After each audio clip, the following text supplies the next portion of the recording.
dimanche dernier.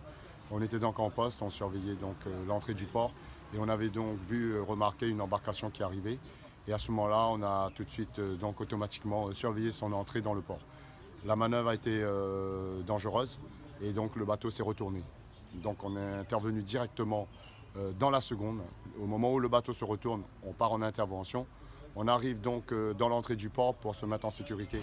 Il y avait énormément de houle et on ne pouvait pas vraiment passer facilement les séries. Donc ce qu'on a fait, on s'est mis à l'abri dans le port et après on a décidé d'intervenir directement au bout de quelques secondes.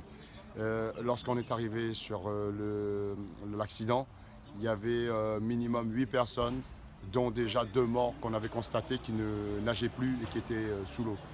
Donc on a récupéré d'abord 2 personnes. Donc c'était une première personne qui était décédée et une personne qui était donc consciente. On les a mis sur le scooter et au moment de retourner, de rentrer dans le port, on a perdu la victime.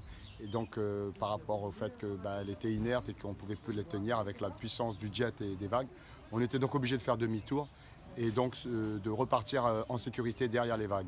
Et à ce moment-là, on a eu encore 2 victimes qui s'est approchées du scooter. Et donc on a récupéré encore ces 2 victimes, dont une qui était elle aussi décédée. Et, la tête sous l'eau, pareil, on ne pouvait plus rien faire. Donc on avait aussi en même temps les vagues qui n'arrêtaient pas de grossir.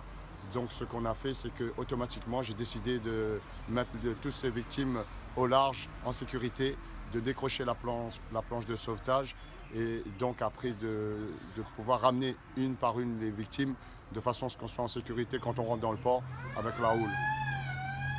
Ensuite, j'ai ramené donc 2 victimes une par une et une 3e victime qui se trouvait donc à l'entrée du port.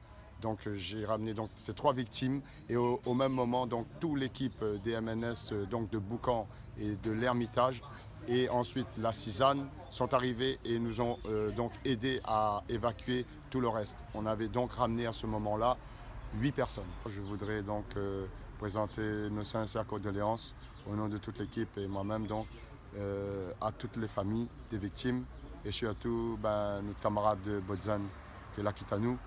Et voilà.